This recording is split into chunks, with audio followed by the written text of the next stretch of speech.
Greetings and welcome to the Barbra Gentry-Pugh Show, where we have expressions from the heart, the gateway to health, hope, and healing. Welcome. My name is Barbra Gentry-Pugh, and I'm your host for today. And I have as my special guests Beth Weber and Linda Haywood. Over the past few weeks, we have been talking about PG3 ministry and how God has birthed this ministry into us, and how we're just excited of what God is doing in our lives. On last week, Linda told her story. And one of the important things about PG3 ministry is how God brought us together because of what we have shared together and what we are sharing as a part of the ministry. One of the responsibilities of the ministry is to educate, and that's partly of what I'm doing.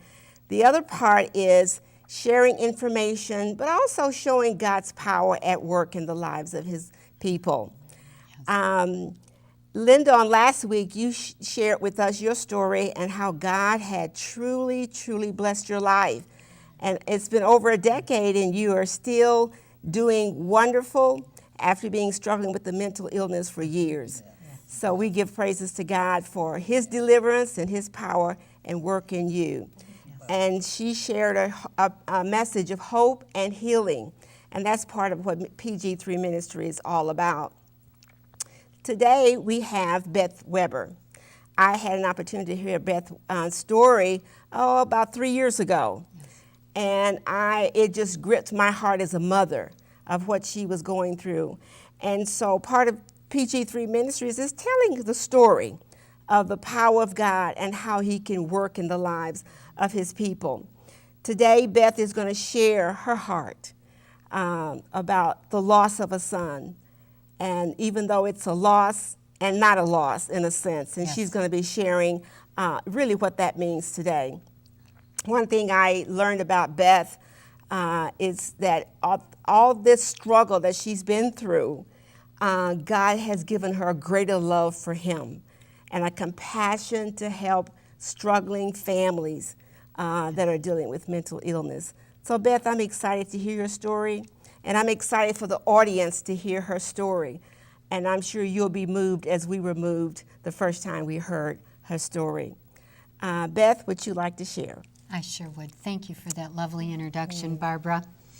Well, my story of faith begins when I was in my early 30s. I had grown up with in a religious upbringing, but it was not until I was 33 years old that I actually understood the whole message of the gospel and actually received the gift of salvation and asked Jesus to be my Lord and my Savior. And at that time, I was a young mother with 4 children. My oldest son was on the foothills approaching adolescence, which is an understandably frightening time for a first-time mother. I had heard horror stories, and I was determined that I was not going to be a statistic, but that we were going to be exempt from the hazards of adolescence. And my Jimmy at that time was a very quiet young man, but as he moved toward adolescence, he grew even more quiet. I thought he was just shy. And then he began high school, and with the beginning of high school began some experimentation with alcohol. Now, as I've shared in our previous shows, I worked at a treatment center for alcohol and drug abuse, and so I was very aware of the warning signs and also was equipped with the skills to handle those episodes. My husband and I handled them quickly. We laid down consequences for the use and took away privileges, and it didn't do any good. Each year of his high school years, we watched his use progress despite our very appropriate disciplinary measures. By senior year, there were changes in our son. Up until that time, he had been an excellent student. In fact, by the beginning of his senior year, he had been offered several scholarships for college, and he was on the honor roll nearly every semester of his high school years. But his grades began to change, and he began to lose interest in things with the family, even more so than normal adolescence would bring. And there were other changes. There was a lot of strife in our family. There was chaos. There was agitation. Home sweet home wasn't always sweet the way it was before. Our hearts were breaking, and nearly every single one of our family members was experiencing some effect from those changes in his life. I was very involved in Bible study groups. I had a tremendous support system, and I prayed for my son, for my whole family, but for my son in particular. I had prayer partners, and we prayed fervently for his release from any hazards to his life and any destructive behaviors. But nothing seemed to work. In fact, the more I prayed, it seemed the worse things got. Well, I'll never forget one night in 1994, he was getting ready for a winter dance at the high school. And things had been very tense between us. I walked on eggshells a lot of the times, not knowing what to say, because most of my words were misinterpreted by my son, and it didn't end up nice. It didn't end up to be a good exchange. But this particular night, my son was getting ready for the dance, and he looked over at me and he asked me if I would help him get ready for the dance. Well, I have to tell you that I was just beside myself with excitement. My heart was just filled with hope, and I thought to myself, Lord, you've answered every single one of my prayers. Here it is. It's over, finally. All these hard times, they're behind me. I remember reaching up to pin his boutonniere on the lapel of his tuxedo. And with that, my son slipped his arms around me and pulled me close. In one moment, with one hug, without words, he expressed the love that I had been longing to receive from my son. Well, I slipped my arms around his waist and drew near. It was literally a Kodak moment, and it is etched on my heart, and I'll never forget it. My heart was filled with hope as I waved goodbye as he left for the dance. And by morning, my heart was pounding with fear when I realized he hadn't come home. Well, we made phone calls, and we finally found him. And once again, we took away privileges in response to the fact that he had been drinking. And he left for work, and later he called home, and we decided that it would be good for him to walk home about 1.5 miles. And he was quite angry about that. And I waited until I heard the back door open. And I breathed a sigh of relief when I heard the back door close, and I thought, oh good, he's home. Well, the next morning, I awakened to find out that he wasn't in his bedroom. He had left. Again, the search began. I called all over the community looking for my son, only to find out that the community had actually opened up their homes to him and became a refuge for our son. They saw our attempts at tough love as no love for our son. Things were miscommunicated in some way, and we were thought to be people who banished our son and kicked him out of the house. It hurt us deeply. It hurt us very deeply. For about the next 4 years, our son came in and out of our lives, mostly out. And in 4 short years, our scholar-athlete son spiraled downward from a young man with 6 scholarships to college to a homeless man living under bridges and hopping boxcars across the country. We were devastated. We were absolutely devastated. Occasionally he would call and it would soothe my aching heart. But those calls were few and far between. And then one evening, around 11 o'clock at night, the phone rang. Well, my husband and I nearly jumped. And my husband grabbed for the phone at the side of his bed. And he was talking, and I said, "Jim, who is it? Who is it?" And he said, "Just a minute." I knew it was my son, Jimmy. He handed me the phone, and I said, "Jimmy, is that you, son?" It was. It felt so good to hear his voice. My heart was filled with hope, almost the same way it was that night in the foyer when I reached up and he put his arms around me. But in a few short minutes, the sweetness of my Jimmy's voice, the experience became a bitter one because he was incoherent. There wasn't any reality in his conversation. You know, it was so precious to hear the voice of my firstborn that I couldn't bear to hang up. I listened to his delusional conversation for about an hour. And finally I said to him, "Jimmy, I love you, son, but I have to go now. I love you, my son." And I hung up the phone. I didn't know that December 9th of 2000 would be the last time I heard my son's voice. I waited, and I prayed, and I prayed, and I waited.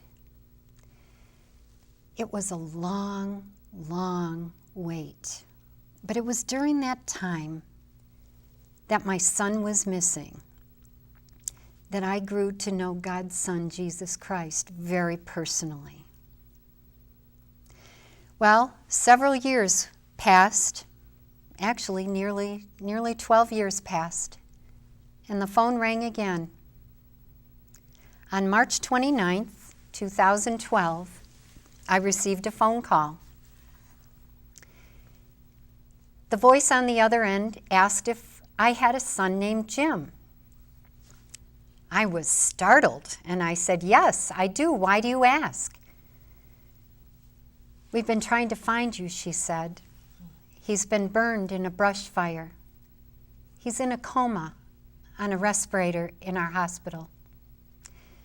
While I got all the details of the hospitalization, my husband was on the internet getting tickets for us to fly out to see him. In 23 hours, we were standing at the foot of the bed of our long-lost son. The only way I can describe that situation is that it was surreal.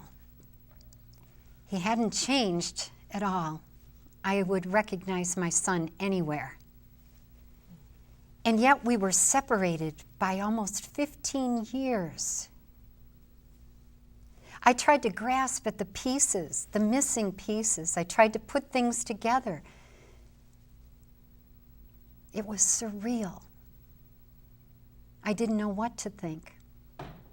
I knew that there was a possibility that my son would have a hard heart against us. And I knew that my days were limited if he still harbored any resentment or anger toward us. And he might just wake up and banish us from his bedside. And so I took every chance I could, and I touched him everywhere I could. I touched his feet, and I counted his toes, just like I did when he was a baby. And I squeezed his legs, and I touched his arms, and I kissed his face. And I gazed into his face the way I did so many years ago, when I never, ever dreamed that this would be an experience we would share. Well, he did wake up, and he did not banish us. It was surreal for him, too. Time had stood still for our son, I realized. While we were pining over the loss of our son and missing him desperately, I grew to understand that time had stood still for him. And because of his illness, he lived only in the present moment. And he really wasn't aching over missing us.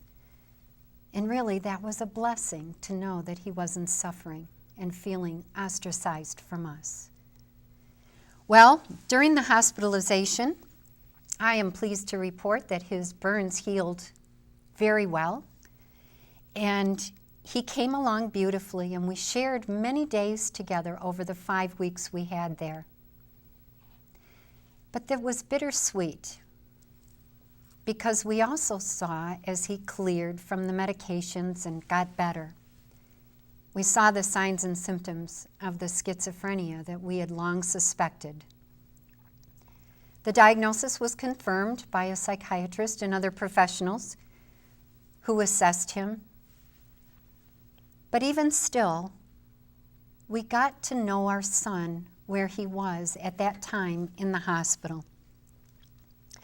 One day, I decided to take a field trip up to the area where he lived.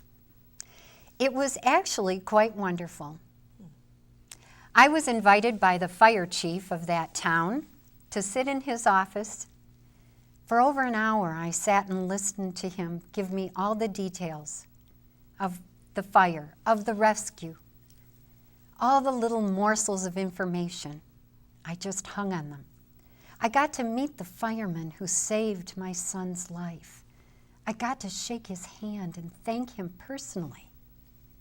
And from there, I went to the missions where my son frequents. I went to one mission, and the woman was so lovely.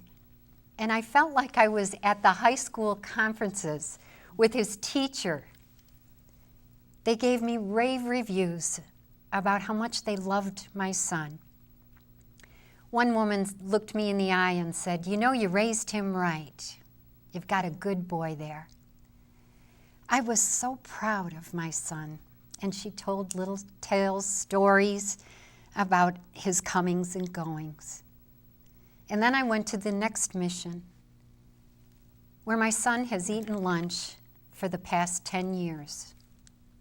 And I got to meet the people, the very people that God appointed personally to make tuna sandwiches for my son. The people that God handpicked to be the hands and feet of Jesus for my son. I was overwhelmed throughout the whole day. I learned all about his habits and where he goes and what he does. One very disturbing piece of information came along that day, though. I learned that the scene of the fire where my son was burned, the woods, has been my son's home for the last 10 years. When I spoke to one of the lovely men at the mission who got to know my son personally, he said, "Beth, sometimes I worry about him." One night, it was forecast to be 40 below zero, and he sleeps outside without a tent. He just sleeps in a sleeping bag with a few blankets on the ground. I begged him to sleep here at the mission in my office, but he refused. That broke my heart to hear that. It broke my heart to hear that my son lives in the woods. I went back to the hospital and I worked with the staff who was making plans for him to go home. And being a nurse and being involved in discharge plans, I quickly drew together a discharge plan of my own, complete with pictures of my son's home. And I laid out the photos of the burned woods and the charred tree stumps. And I asked the staff how they could possibly plan to send my son home, to his home. You see, he was being discharged with an open tracheotomy. It just broke my heart. As it turns out, the discharge was delayed, but the trach had not healed. My husband and I drove our son back to his hometown, and we went to the Army supply store and we bought a tarp. It was the least I could do to give me some comfort knowing my son was tucked in and there was a tarp between him and the ground. We were able, by God's grace, to get him into the homeless clinic, where a very dedicated and lovely nurse offered to do daily dressing changes. My heart broke when I looked at their supply shelves, which were nearly bare. She said, "Beth, I'd be happy to do those dressing changes, but I have to be honest with you. I don't even know if I have enough gauze pads for the next 2 weeks."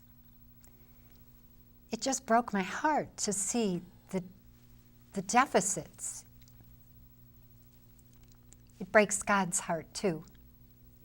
But God moved mountains and opened doors, and my son was seen by the head of the clinic at the hospital, and the care of his trach was established, and the dressing changes were arranged, and by God's grace, he agreed to let us check him into a hotel across the street from the homeless clinic. So for 5 weeks, my son lived at the hotel, and he was able to walk across the street and go to the clinic and get the medical care that he needed. And I'm pleased to report that that trach did finally heal up on its own. But when that healed up, no matter how hard I tried, Jimmy was not interested in finding an apartment or any other kind of housing. He wanted to go back home, which meant he was going back to the woods. That was a very, very difficult thing for me to accept. But by God's grace, I stood in the parking lot and wrapped my arms around my very tall, lean young man, and I kissed him goodbye. And my husband and I drove away. A few months later, we drove back out, and I was able to share a birthday with my son for the first time in 18 years. I was so excited to see him again. I don't know why it didn't dawn on me that my son is homeless and that he would look homeless. The shock was a shock. His clothes were tattered and dirty, his hair unkempt, but he was glad to see me. And we spent a few days together. They were tense because he was not feeling well. And I was concerned. I was concerned about his safety. I was concerned about his well-being. And I tried to contact people to help me. But really, the way the system is set up, there was nothing I could do. And at the end of those 5 days, I once again kissed my son goodbye, and I watched him walk away back to his woods. And that's where we left him. You know, through this experience, I saw the homelessness. I saw the ravages of mental illness in the life of my son, my dear son, and it broke my heart.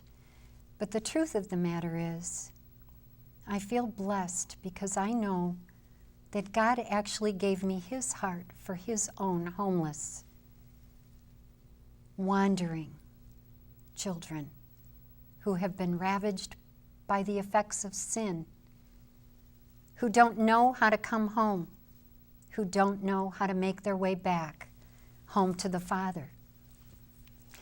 And I think because of this experience, God has birthed in me a passion for helping others to persevere. In fact, Hope Services is the ministry that my husband and I have started. And our ministry is designed to help others persevere and endure the trials of life. We've lived with years and years of uncertainty.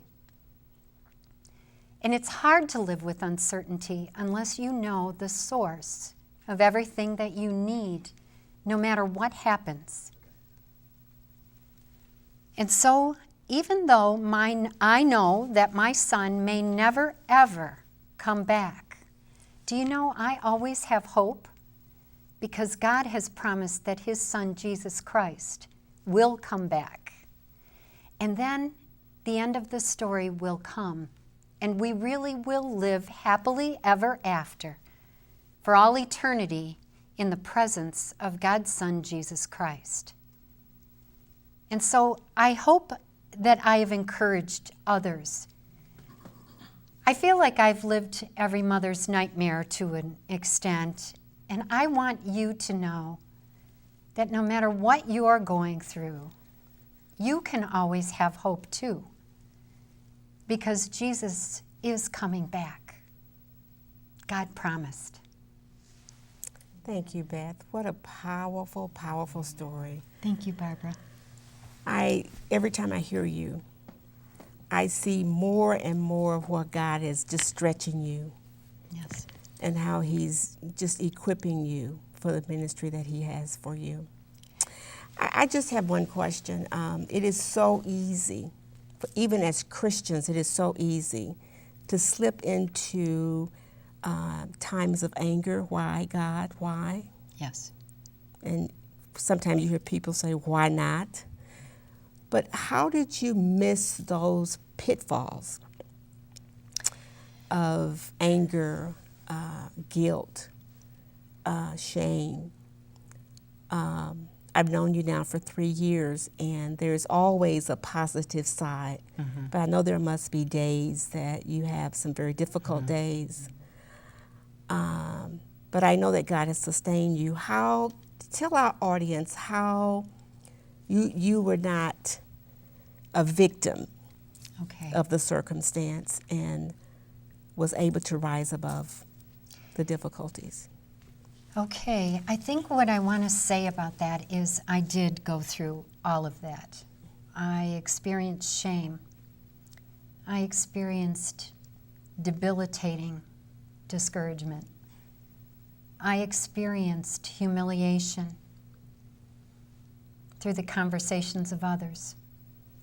I was accused of not loving my son. I was accused of being a mean and spiteful woman. I despaired. There were times when I really didn't want to wake up in the morning. I wanted to go to sleep and not have to face it again. And if it weren't for my responsibility to my other children, I would have even entertained taking my own life. I want to be perfectly honest with you. But it was in every single one of those experiences that I experienced the love, the mercy, the kindness, the goodness, the tenderness of God, because in all those situations, I literally poured out my heart to God. At one point, God asked me in my walk with him, because I went to the Lord initially, to be perfectly honest with you, I went to God constantly, but I went to God because I was going to ask him to bring my son back. But see, what happened is I kept going, and I was spending hours with the Lord, reading his word and experiencing his encouragement, and I got to know God more personally, more and more intimately. And at one point, God asked me, not with his voice, but impressed upon me, Beth, will you still love me if I choose never to bring your son back? I was shocked. I'll never forget that day. But you see, during that time when I was going to God, I got to know God personally. And I answered him through quivering lips. Yes, Lord, I will love you, even if you never bring my son back. Now, I knew that God might, but that commitment to trust God, no matter what he chose to do, was the turning point in my faith, Barbara. Thank you, Beth. Yeah. You have helped not only Linda and I, just knowing you over the years, but you've helped many, many, many face the difficulties of life and yet get to know a God that can do exceedingly abundantly above all that we can ask or think, according to his glory. His glory. His glory. Yes. So it's really not about us. No. Even though sometimes God acts and we don't understand. Right. But we recognize that he is sovereign and he has the right to do whatever he chooses to do in our lives. Yes. And he just asks us to trust him. Yes. And I am just so happy to know you and Linda because you have put your faith in the sovereign God of the universe. Yes. And he says that I will use whatever I choose to use for me to get to glory. Yes. And that you can be an instrument of his love and peace. Thank you so much. Thank you. It's good to know you. Thank you, Barbara. God bless you. And so today we've had the story of Beth, and we've had the story of Linda a couple weeks ago. And you see, God is at work. It only is a God that can bring the three of us together. And I'm excited as to what God is going to be doing with PG3 Ministries. And we're excited to be able to share and help anyone that's struggling with the ravages of mental illness. Yes. And until next time, may God bless you and have a wonderful and blessed day.